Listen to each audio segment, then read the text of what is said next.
is the former Undersecretary of State, Nicholas Burns. Nick, the president today asked about this. The world is watching. The dissident community is watching. And he says, I'm aware of the press reports. Now, we know the president has been briefed on this. We know the president sent a high-ranking diplomat to Beijing to try to sort this out. Why? Well, I think the administration is doing the right thing, John, in this respect. If we talk about this with China privately, not under the glare of the international spotlight and press, we're more likely to arrive at the solution that we want, and that is the continued freedom and security of Chen Guangcheng. He's an extraordinary man to make his way from house arrest 300 miles across China into Beijing. The full glare of now the public attention is on this. We are the champion of human rights. There's only one outcome here. The United States has to protect him, but our ability to do so is probably through quiet negotiations, not through acknowledging this publicly and making it all Is there only one outcome, and how do you weigh this as a diplomat?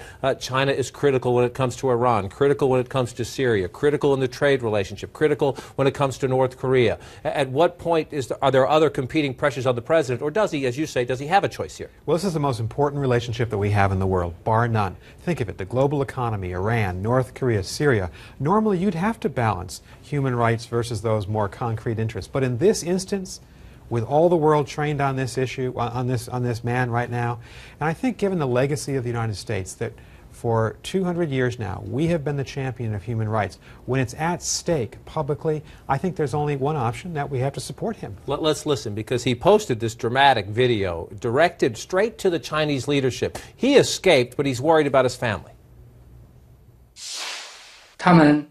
They broke into my house and more than a dozen men assaulted my wife.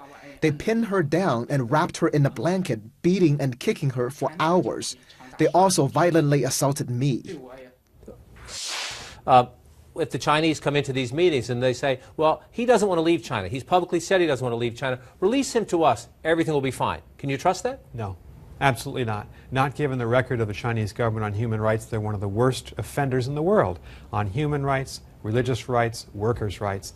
If Chen wants to leave China and seek a new life in the United States or elsewhere, that is a relatively easier solution, I think, for all sides. If he decides... The Chinese would find a way to sort of look the other way and let that happen? The Chinese would find this embarrassing and humiliating, but it's probably the least of bad options for them. So if he does not want to leave China, and the United States does not want to take the risk of being humiliated in releasing him and then having God knows what happen, does he stay in the embassy or stay in some U.S. compound for 5 years, 10 years, 20 years? Ultimately, that's one option, to keep him under U.S. custody. If he is in U.S. custody, the government has not yet acknowledged that. But think of the history. Fan Lizhi was a refuge under U.S. custody back in the 1990s. Cardinal Mindszenty, the Hungarian cardinal during the Cold War, lived in the United States Embassy for years. So I don't think the United States government will give up this man unless he agrees to leave and unless he and the embassy and our government both believe that his security can be protected. Rate the importance to the president here. He obviously has other